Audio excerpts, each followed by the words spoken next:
GroundWork is a national federation of charities. So we were set up in 1981 following the riots in Toxteth, and it was a experimental organisation at that point, looking at regeneration and looking at the intersection of community and nature. And although our work is now more diverse than that, that's very much still kind of the core aspect of the work that GroundWork do.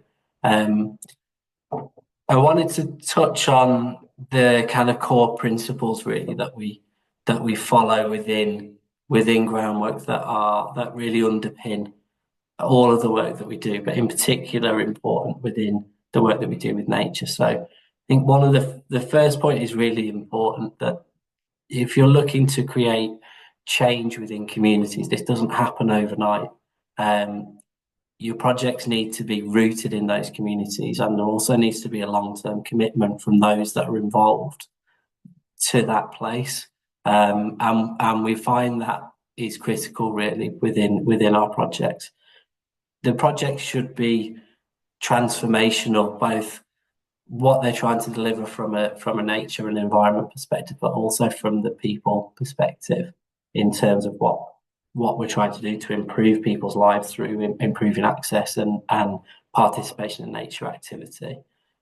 They should be inclusive through their design. So how we create spaces as communities should be looking to address inclusivity at the very outset of that. GroundWork is very much a partnership organisation. We know there are other organisations that do lots of great things, and from our perspective, green community projects should be very much partnership focused. Lots of people have different things to bring to the table, whether that's members of the community or different organisations. They should be underpinned by a strong and committed partnership. And also they should be looking at the multiple benefits that you can deliver through nature. So they could be around people benefits, so looking at how you can improve health and well-being or community cohesion, or they could be nature benefits, but rarely do you deliver them independently from one another, and more often than not, working collectively to improve nature has both people and nature outcomes.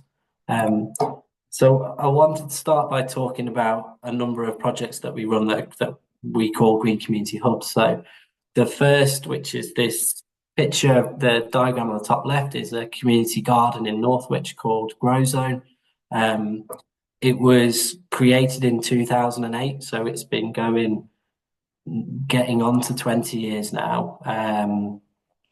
It was formerly a derelict piece of land, lots of issues with antisocial behaviour, and GroundWork brought the community together to create a vision for that site. Very much been about the community leading activity at Grozone. What they want to do being critical to how the site has developed over a number of years. What you see now is a thriving green space. It's a program it's a site that's fully accessible. So irrelevant of your physical ability, you can access all parts of Grozone. But also it's very diverse in what we deliver. It's not just a nature program, so it's not just about growing food and community gardening. There's arts programs, there's music workshops, there's creative writing, there's wellbeing classes, there's education programs. The project was set up from a funding perspective through a broad range of funders, and I think Grozone is probably a good example of the ability to deliver multiple benefits from a site allows you to access funding from a range of different organisations. So over the years we've had funding from big funders like the lottery, local funders through trust and foundations, but there's also an enterprise model within Grozone. So organisations rent the site from us to deliver their own activities. We have products that we create through the beehives and the honey that we generate on site. So there is also an enterprise model that underpins the work at Grozone. I think when you're thinking about how do you set up a programme, Grozone is a good example of prime land in terms of its accessibility, right in the middle of a community that had no value for anybody when we took it on, that the community wanted to do something for. And through creation of that shared vision, we were able to develop a programme that's very much rooted in partnership, that attracts funding from different places and has enabled us to develop and grow that programme over a substantial number of years. The second project is similar to Grozone in a way. It's a community hub in Blackpool called Grow Blackpool. Again, it was set up through the locally created Fairness Commission, so looking at social inequality within Blackpool and how that could be addressed. Grow Blackpool is slightly different to Grozone in that it's linked to a physical building. So there is at the Grange community hub, which you can this is taken from the roof of that building. So the Green Community Hub is a part of our programme there, but it's a much wider programme. So within the centre, there is a cafe and a theatre and a library.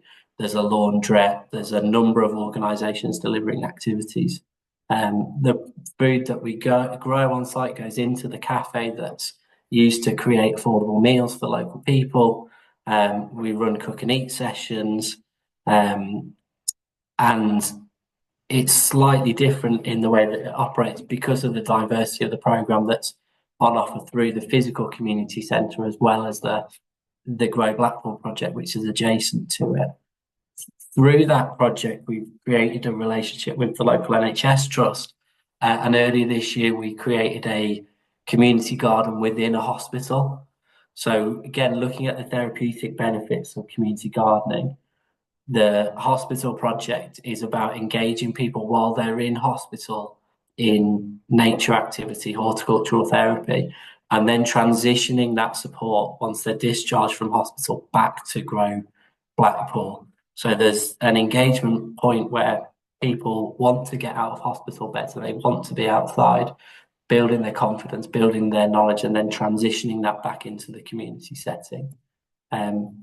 The third project, which is under our Green Community Hubs banner, is a project in Liverpool called Grow Speke. So very, very similar to Grozone. This is what the site looked like in 2017 when the project started. Very much an area that attracts a lot of antisocial behaviour, very little environmental value, no social value for the community.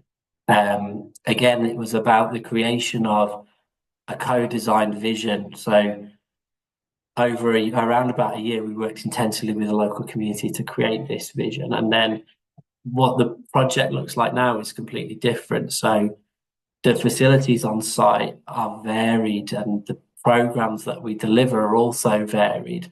Support about 125 people a year at Grow Speke. We work with about 51, last year we worked with 51 young people. And again, it's not just about the nature programs. There's a wide range of projects that are delivered on this site, some of them by ourselves, but some of them by other organisations. The Northern Network really is the bringing together of the projects that I just mentioned. So the Northern Network is a National Lottery funded programme to support 30 communities over the next 2 and a bit years to create their own green community hub within their neighbourhood. So we're working with 4 other GroundWork trusts across the whole of the north of England. Again, the programme is about co-design, it's about community power, it's about community decision making. And the core principles in terms of the work that we're doing run throughout this. So it's about bringing people together, it's about building healthy, happy communities. And it's about giving the power to the people in that community to make those decisions and to make this happen. The next thing I want to touch on, which is a slightly different area of work that we do in terms of natural environment, is the work that we do around rivers.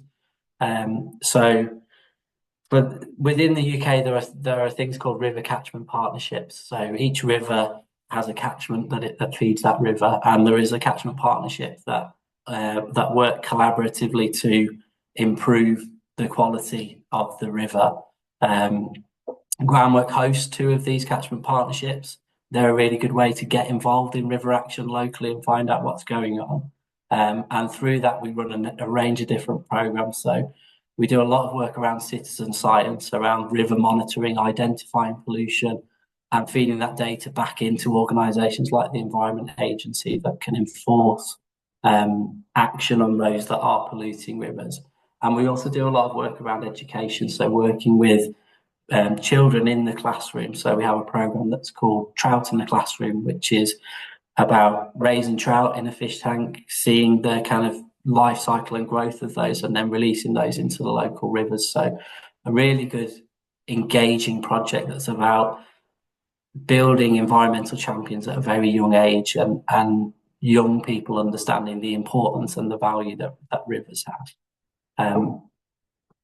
Lastly, I wanted to touch on the kind of broader landscape scale work that we do. So the projects I've touched on tend to be quite small scale projects, very much in urban areas, but we also deliver a number of bigger landscape projects. So Rivington Terrace Gardens is in Chorley in Lancashire, so it's a 45-acre heritage park. It's got 11 listed structures within it, and it was when we got involved in the program, it was in essence falling apart. It had been neglected for a number of decades.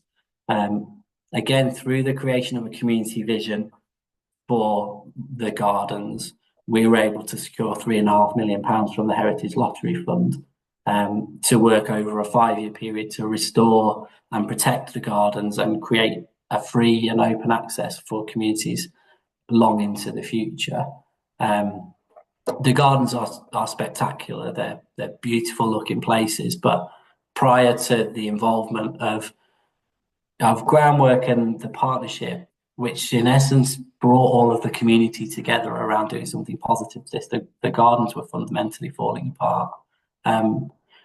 The Terrace Gardens is, again, slightly different in its funding model. So it was the renovation of the gardens was funded through the Heritage Lottery Fund, but the ongoing upkeep, that finished probably about 4 years ago. So the ongoing upkeep of the gardens is supported now through income that's generated through primarily a series of high-profile events that we run. So we use the gardens to host an annual Festival of Light, to run music festivals and other community events that are ticketed events that generate an income for the long-term conservation and ongoing maintenance of the gardens. Very lastly, because I'm conscious of time, I also just wanted to touch on Lindow Moss. So Lindow Moss is a really interesting landscape. So it's based in Wilmslow, in Cheshire. It's around about 5 square kilometres of landscape, but within this is a cut over peat bog. So peat bogs, cut over peat bogs, are terrible for the environment. They emit a significant amount of carbon, but the restoration of those peat bogs actually can create a significant carbon sink. So we've been working with the local community, which has been driven by some academics that live in that area, to create a 10-year plan of how you can restore this mossland back to it being a functioning peat bog. It's a complex process, but there are a number of aims that are listed there that we're aiming to deliver through the development of this. Again, it's funded through a range of different sources at the moment, and we've got funding to deliver probably the first year of this 10-year plan. But going back to my first point around the key principles, GroundWork has made a long-term commitment to that community that we will help them achieve this vision. And yeah, so just to reiterate, I'm conscious I'm probably running into somebody else's time. The key points from me in terms of how you create, manage, deliver these sorts of programs is the most important thing is about bringing people together and creating a shared vision, and that the community are central to that and are leading that vision. That partnerships are critical to the ongoing success of those, and organisations, particularly working with organisations with shared values, even if they might have different expertise. Funding is also critical to how you develop these programs, and by delivering multiple outcomes and multiple impacts, you can look at funding in different ways, but also don't underestimate the value of volunteering in terms of both what that can deliver for nature, what that delivers for people, and how important that is for securing funding into the future. And yeah, thank you. Thank you.